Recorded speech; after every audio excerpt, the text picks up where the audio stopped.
2025년 한국은 마침내 론스타에게 승리했습니다. 하지만 그들이 우리에게 남긴 6조 원의 손해와 치욕은 사라지지 않았지요. 론스타는 어떻게 한국 금융의 심장인 외환은행을 삼킬 수 있었을까요? 그 시작엔 출처도 날짜도 없는 5장짜리 팩스 한 통이 있었습니다. 멀쩡한 은행을 하루아침에 시한부 환자로 둔갑시킨 BIS 비율 조작 사건. 22년 악연의 시작을 추적합니다. 세상을 읽는 새로운 시선, 페이퍼뷰입니다. 지금부터 저희가 준비한 론스타 4부작 시리즈의 첫 시작을 알립니다. 시계를 2003년으로 돌려보겠습니다. 당시 대한민국은 IMF를 졸업했다고 자축했지만 곧바로 카드 대란이라는 쓰나미가 덮쳤습니다. 길거리엔 신용불량자가 넘쳐났고 은행들은 부실 채권 때문에 휘청였죠. 정부는 급했습니다. 대규모 구조조정과 자본 확충이 시급했고 해외에서 달러를 가져와야 했으니까요. 바로 이 혼란을 틈타 검은머리 외국인이라 불리는 론스타 펀드가 등장했습니다.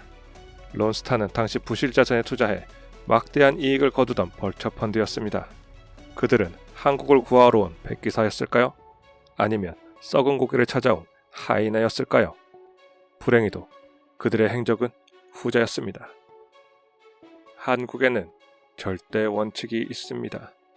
바로 금산분리입니다. 삼성이나 현대 같은 산업자본은 은행을 소유할 수 없다는 원칙이죠. 은행이 재벌의 사금고가 되는 걸 막기 위해서입니다.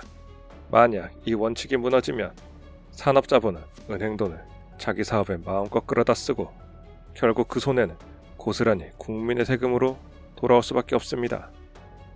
론스타는 사모펀드, 엄밀히 말해 산업자본의 성격이 강했습니다.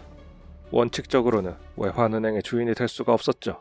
하지만 론스타는 법전 구석에 있던 단서조항 하나를 찾아냅니다.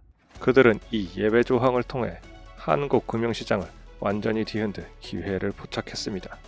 부실 금융기관의 정리 등 특별한 사유가 있다고 인정되는 경우, 이 조항은 사실상 부실 금융기관에게만 적용되는 특례였고 론스타는 멀쩡한 외환은행을 부실 금융기관으로 둔갑시켜 이 승인을 받아냅니다.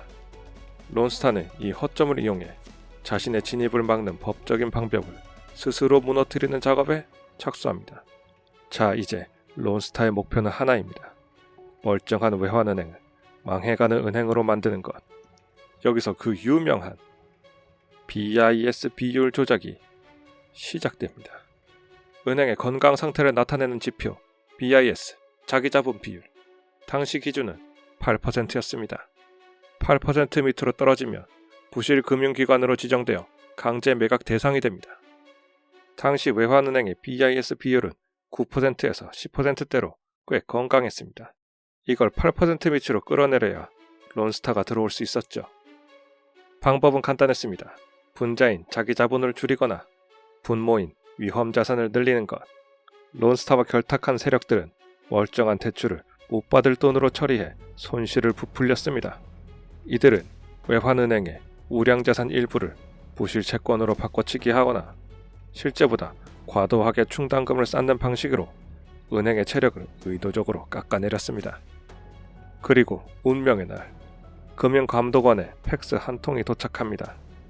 2003년 말 외환은행의 BIS 비율은 6.16%로 추락할 것이다. 당시 실제 BIS 비율은 9%대 정상이었습니다. 하지만 이 문건엔 작성자도 근거 자료도 없었습니다. 금융당국은 이 정체불명의 5장짜리 팩스를 근거로 외환은행을 부실 금융기관으로 지정하고 론스타에게 헐값으로 넘겨버립니다. 이것이 바로 5조 원대 국부 유출의 시작이었습니다. 이렇게 헐값에 삼킨 외환은행을 되팔아 론스타는 무려 4조 6천억 원의 차익을 남깁니다. 론스타의 하나금융그룹 인수는 IMF의 그림자와 금산분리의 허점, 그리고 BIS 조작 논란이라는 삼각파도가 만들어낸 결과입니다. 그들은 정확히 한국의 취약점을 노렸습니다. 하지만 진짜 충격은 이때부터 시작됩니다. 이렇게 헐값을 삼킨 외환은행을 되팔아 론스타는 무려 4조 6천억 원의 차익을 남깁니다.